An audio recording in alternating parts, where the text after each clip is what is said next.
Hello everyone, myself Ashok Sharma and I welcome you all on your own channel Ashok Sharma Classes. You remember in our previous videos we were doing class 10th maths and we had done first 5 questions of exercise 5.2 of chapter number 5, that is arithmetic progression. And in today's video, we are going to continue that process and we will discuss the next 2 questions, that is question number 6 and question number 7 of this exercise 5.2. Okay, so let us see what is question number 6. देखिए क्या है. In this question number 6 बेटा, it is given that check whether, हमें check करना है minus 150 is a term of this AP 11, 8, 5, 2 and so on or not. जो given AP है इसमें देखिए आप क्या बनता है, डिक्रीजिंग ऑर्डर है 11, 8, 5, 2 and so on, और डिक्रीज होते होते क्या कोई ऐसी टर्म भी आएगी, कोई ऐसी पोजीशन भी आएगी कि जहां पर माइनस 150 इसकी टर्म बन सके या नहीं आएगा, ऐसा आपको चेक करना है. ओके, तो चेक करने मीन्स आपको करना क्या होगा, you have to find out the value of n. एक बात आपको मैं बता दूं, ये क्वेश्चन बहुत इंपॉर्टेंट क्वेश्चन है. जनरली जब भी चाहे किसी भी स्कूल के टीचर्स हों, जब पेपर सेट करते हैं तो बहुत बार इस क्वेश्चन नंबर 6 को प्रीफर करते हैं. तो आप याद रखिएगा, इस क्वेश्चन नंबर 6 को आपने बहुत अच्छे से तैयार करना है. ओके, तो देखिए चेक क्या करना था हमें कि माइनस 150 इस गिवन एपी की कोई टर्म बनेगी या नहीं, और उसके लिए करेंगे क्या, we have to find out the value of n. अगर एन की वैल्यू एक नेचुरल नंबर आ जाती है, जो याद करें स्टार्टिंग के जब बेसिक कॉन्सेप्ट्स हमने डिस्कस किए थे तो बोला था the value of n is always a natural number. अगर उसकी वैल्यू नेचुरल नंबर नहीं आती then we can say this minus 150 is not a term of the given AP. अगर n की वैल्यू एक नेचुरल नंबर हो जाएगी then it means minus 150 is a term of this AP. Okay, so check करते हैं कि value of n क्या बनती है, whether it is a natural number और नॉट ए नेचुरल नंबर. देखिए क्या है. First of all you will write down the given AP. ये तो क्वेश्चन है ऊपर, द गिवन एपी इज, देखिए क्या है, A11, 8, 5, 2 and so on. This is the given AP जो आपको गिवन है. इसके बाद आपको करना क्या है, the first term of this AP that is a, it is equal to 11. Then after you have to find out the common difference d which is equal to A2 minus A1. Difference between the first 2 consecutive terms, right side term minus left side term, and it will be 8 minus 11 and it is equal to कितना बेटा, minus 3. First term हमें पता लग गई, common difference हमें पता लग गया. अब प्रॉब्लम इसमें और क्या है, देखिए यहां पर ये हमारे पास क्या है, माइनस 150. पिछले क्वेश्चन नंबर कह लीजिए आपका जब हमने किए थे इनसे पहले वाले 4 और 5, तब भी मैंने बोला था जिस भी टर्म को आपने चेक करना हो that term will be supposed, must be supposed an. तो माइनस 150 क्योंकि हम लोग इसको चेक करने वाले हैं तो it will be taken as an. Okay, so यहां से let an it is equal to कितना बेटा, माइनस 150. हमने इसको n टर्म सपोज कर लिया and we know very well this an can be replaced by a plus n minus 1 into d and it is equal to minus 150 as it is. Now put the values of a as well as of d and get the value of n. और देखिए क्या बनता है. This implies what is a? It is 11 plus n minus 1 and what is d? It is minus 3. So negative value write down inside the bracket. It is equal to minus 150. हमने values को put कर दिया है. अब केवल numerical calculation only solve करते हैं. n को find out करने के लिए minus 3 को इसमें मल्टीप्लाई करते हैं बेटा ब्रैकेट के इनर टर्म्स के साथ, ब्रैकेट ओपन करते हैं 11 minus 3 into n becomes minus 3n, minus 3 into minus 1 becomes plus 3. It is equal to minus 150. Simple linear equation in one variable n. Solve करना है.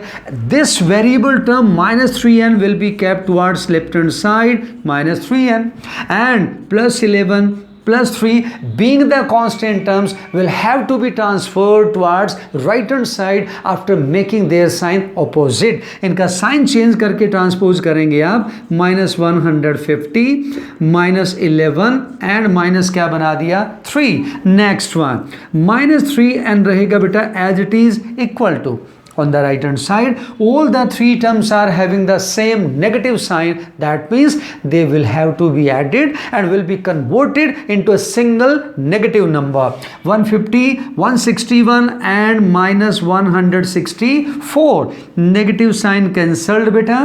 This 3 will go to the denominator of the right hand side, and this implies this n can be written 164 by 3, and we can see the कोई भी 3 का divisibility test आपको पता है. Every that number in which sum of the digits if divisible by 3 then only we can say the number will be divisible by 3. Numerator में जो number आपके पास है उसके डिजिट्स का आप सम करें. 4 + 6 10, 10 + 1 क्या बन गया 11 by 11. 11 means the sum of the digits is not divisible by 3. So we can say 164 is not divisible by 3. और अगर ये 3 से डिविजिबल नहीं होता it means it's a fractional term. और हमें पता है किसी भी नेचुरल नंबर में कभी फ्रैक्शनल टर्म नहीं आती. तो यहीं से आप मेंशन कर देना विच is not a natural number, which is not a natural number. हमने स्टार्टिंग में बोला था कि ये -150 इस गिवन एपी की एक टर्म बनेगी अगर n की वैल्यू एक नेचुरल नंबर आ जाती है. लेकिन यहाँ पर n की वैल्यू क्या बन गई फ्रैक्शनल है. आप चाहें तो इसको मिक्स फ्रैक्शन में कन्वर्ट कर सकते हैं. 3 5 15, 14 3 4 12, 54 होल 2/3. हाँ, एक बात सजेस्ट करूंगा कि चाहें तो आप मिक्स फ्रैक्शन भी मत बनाइए. डेसिमल में कई बच्चे कन्वर्ट करते हैं और वो जब डेसिमल बनाते हैं उसमें मिस्टेक कर जाते हैं. ठीक है, तो आप ऐसा कीजिए मत. बस आप चेक करें कि whether this numerator is divisible by this denominator और नॉट. अगर वो डिविजिबल नहीं है तो it is a fractional term. Simply लिख दीजिए विच is not a natural number, और कुछ भी डेसिमल में या मिक्स फ्रैक्शन में कन्वर्ट करने की कोई ज़रूरत नहीं होती. ओके, एंड नाउ क्योंकि n की वैल्यू नेचुरल नंबर नहीं है so we can write down therefore -150 is not a term, is not a term of this given AP. इस गिवन एपी की -150 एक टर्म नहीं है. बहुत इंपॉर्टेंट क्वेश्चन है, मैं जैसे बता चुका हूं. बहुत अच्छे से इसको तैयार कीजिएगा आप. एपी अपने पास था बेटा. मैंने बोला जिस टर्म को भी आपको चेक करना होता है that will have to be supposed equal to an. तो यहां से हमने एपी से a फाइंड आउट किया, da2 - a1 करके फाइंड आउट कर दिया, और -150 को हमने an लिया, an equal to -150, and then after an means a + n - 1 into d. a and d को पुट किया, सॉल्व किया, इनकी वैल्यू क्या बन गई 164/3 which is not a natural number. And whenever it happens, that is if the value of n is not a natural number, then only we can say this given value, this given number, which one -150, it is not a term of the given AP. Okay, and now we come to the next question, question number 7. देखिए क्या है. Find the 31st term of an AP. इस AP का 31st term आपको find out करना है, whose 11th term is 38 and 16th term is 73. 11th term is given, 16th term is given. अब आपको फाइंड आउट करना 31st टर्म इज A31. आप जानते हैं किसी भी एपी की कोई भी टर्म आप फाइंड आउट कर सकते हैं अगर आप जानते हैं what is the first term and what is the common difference. Only 2 values are required. First term, second common difference. दो वैल्यूज अगर आपको पता लग जाए तो आप जो चाहे वो टर्म आप फाइंड आउट कर सकते हैं। ओके, तो स्टार्ट करते हैं इन्हीं ए एंड डी की वैल्यूज को फाइंड आउट करने के लिए, so that we may obtain this 31st term. Okay, so first of all आपको सपोज करना है बेटा, लेट द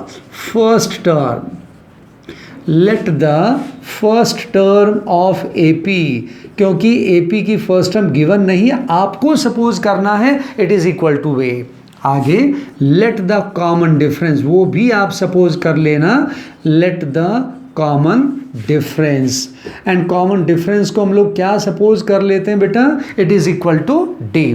दोनों को सपोज कर लिया। And now according to the question, जैसा क्वेश्चन में बोला गया उसके अकॉर्डिंग फॉलो करते हैं। क्वेश्चन में क्या बोला है देखिए, first information 11th term A11 is for is equal to, आप याद रखें जब भी इक्वेशन बनाते हैं जो भी बीच में हेल्पिंग वर्ब आए, is, am, are, was, were, can, could, shall, should, will, would, anyone, हर हेल्पिंग वर्ब को, every helping verb will be replaced by the sign of equality. बहुत सिंपल और इजी टिप आपको बता रहा हूं इक्वेशन बनाने के लिए। तो 11th टर्म क्या बन गया बेटा, A11 is for is equal to 38। ये हमारी 11th टर्म जो आपको गिवन है, इसको अब आप स्प्लिट कर दीजिए A एंड D की फॉर्मेट में। So this implies we can write down A plus 10D and it is equal to क्या बन गया बेटा 38 and give it equation number 1। Okay, and now come to the second information, 16th term it is equal to कितना 73। And also यहां से अब आपके पास second information 16th term A16 it is equal to कितना 73। 16th टर्म को भी आप A एंड D के फॉर्मेट में कन्वर्ट करें। This implies 16th A plus 15D it is equal to 73 and give it equation number 2। Again, we have to apply the elimination method of solving the two linear equations. Okay, so minus, change the signs and cancel the first term A. And now plus 10D minus 15D, opposite signs are there, so we have done the subtraction. Next one on the right hand side, 38 with plus sign, 73 with minus sign, again opposite signs. Again we have to do the subtraction, minus कीजिए, दोनों का difference निकालिए। सो 13 minus 8 क्या बनेगा बेटा 5 and 6 minus 3 मीन्स 3 minus sign cancel कर दीजिए बेटा दोनों साइड से, 5 को आप ट्रांसपोज कर दो। So this implies we can write down D it is equal to 35 divided by 5, 1 जा 7 जा 7। So this implies this D it is equal to क्या बन गया 7। फर्स्ट वैल्यू फाइंड आउट कर दी है, हमें A एंड D 2 वैल्यूज ही तो चाहिए, D तो फाइंड आउट कर दिया है, A बाकी है। क्या करें, this value of D which we have obtained can be substituted either in 1 और 2, किसी 1 में आप वैल्यू पुट करें। तो यहां से using this value of D in 1 we get, मान लीजिए फर्स्ट में ही पुट करें, आपको पता है आप फर्स्ट या सेकंड किसी में भी पुट करें the same value of A will B obtain. तो यहां से A एज इट इज है बेटा प्लस 10 मल्टीप्लाइड बाय D क्या है 7, ब्रैकेट में क्लोज कर दीजिए, इक्वल टू क्या बना 38। नेक्स्ट वन 10 7 जा it is 70, A plus 70 it is equal to 38। इस 70 को आप राइट साइड में ट्रांसपोज कर दें, this implies this A will be equal to 38 माइनस क्या बन गया 70। ऑपोजिट साइंस डिफरेंस लेना है, 70 माइनस 38 करें कितना आएगा आपके पास minus 32। So the value of A minus 32, the value of D 7। अब आप कोई भी टर्म फाइंड आउट कर सकते हैं और हमें क्या बताना था 31st term, this one 31st term के लिए क्या करें, therefore A31 which can be written A plus 30D। A and D की बेटा वैल्यूज पुट कर दें आप, तो यहां से आगे A मीन्स क्या है, A is minus 32 plus D 30 multiplied by value of D क्या है 7, ब्रैकेट में क्लोज किया मैंने। नेक्स्ट वन -32 एंड प्लस 37 जा 210, अपोजिट साइंस है, डिफरेंस आपको लेना है। 210 में से 32 को माइनस कर दीजिए, 10 - 2 करते हैं आप तो क्या बनेगा बेटा 8, देन आफ्टर अगेन यहां से आप करेंगे 10 - 3 क्या आएगा 7, 1 माइनस एंड ये प्लस। सो A31 जो 31st टर्म वो आपके पास क्या बन गया प्लस 178। ये हमने क्वेश्चन नंबर 7 किया जिसमें आपके पास 11th टर्म गिवन थी A11, हमने A एंड D के फॉर्मेट में कन्वर्ट किया। 16th टर्म गिवन है 73, उसको भी A एंड D के फॉर्मेट में कन्वर्ट किया। And now we are having 2 linear equations in 2 variables, इनको सॉल्व किया using chapter number 3 elimination method, and in this way we have obtained the value of the common difference D which is 7 and the first term A which is equal to -32. Okay, and in this way A31 that is the 31st term, it is equal to 178. Okay, सो ये question number 6 and 7 इस video में हमने discuss किया। ये आप complete करें, कोई doubt नहीं रहना चाहिए। अगर फिर भी कहीं कोई डाउट रह जाता है तो मेरा सजेशन है आप वीडियो को फिर से स्टार्टिंग से देखिए और समझ जाएंगे। अगर कोई डाउट है तो क्लियर हो जाएगा। ओके, सो नेक्स्ट वीडियो में फिर से मिलते हैं कुछ 2-3 नेक्स्ट क्वेश्चंस को लेकर। टिल देन बहुत अच्छे से करें, बहुत मेहनत करें। Okay, all the best.